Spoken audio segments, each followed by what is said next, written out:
नोंथांमोना निस्सय मिथिखादों नङा होमबा जे मुलुगनाङैनो मोनसे नेट पेपार लिकनि थाखाय दान्थे बिदान्थे जानायखौ नङा होमबा जे बेवहाय सनम अंसुआ जे 19 दिन ओंखाम जायालासिनो प्रटेस्ट खालामनायखौ नोंथांमोना निस्सय ससियेल मिडिया नुखादों जे बेजोंनो लोगोसे दा आरो गोबांथार ससियेल मिडियायाव दावराव जादोंमोन जे गोबांथार एक्टर एक्ट्रेस एबा मुंदांखा एक्टर एक्ट्रेसफोरा मानो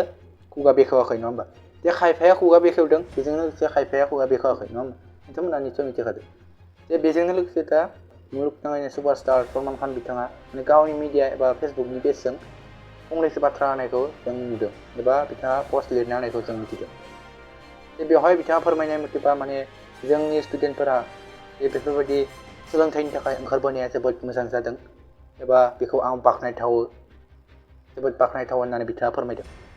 बेहाय फोरमायबोदों दि पेपार लिकआ मोनसे थारैनो गोब्राब आयदा आं बेखौ नुनानै जोबोद गोजोननाय मोनदों दि बिथांमोननि बिमा बिफाया बिथांमोनखौ जोबोद थुलुंगा होदों एबा जोबोद मदद खालामदों होननानै बिथाङा बेफोरबायदि फोरमायदों जोंनि हादरनि फरायसाफोरा मोजां सोलोंथाइनि थाखाय एबा मोजां गियाननि थाखाय ज' जानानै लोब लोब ओंखारबोनाया जोबोद मोजांनि बाथ्रा होननानै बिथाङा बेहाय फोरमायबावो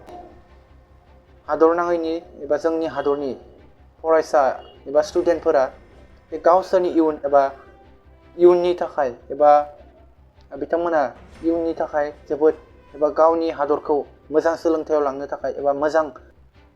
भारत एबा मोजां सोलोंथाइ भारत खालामनो थाखाय बिथांमोना लोब लोब ओंखारबोनाया आंनि थाखाय जोबोद बाख्नायथाव बाथ्रा होननानै बिथाङा फोरमायदों बेजों लोगोसे बिथाङा मा फोरमायदों एबा मा बुंखो बिथांमोना नायलांबा निस्सय मिथिगोन आरो बुजिगोन बेवहाय बिथाङा जोबोद जे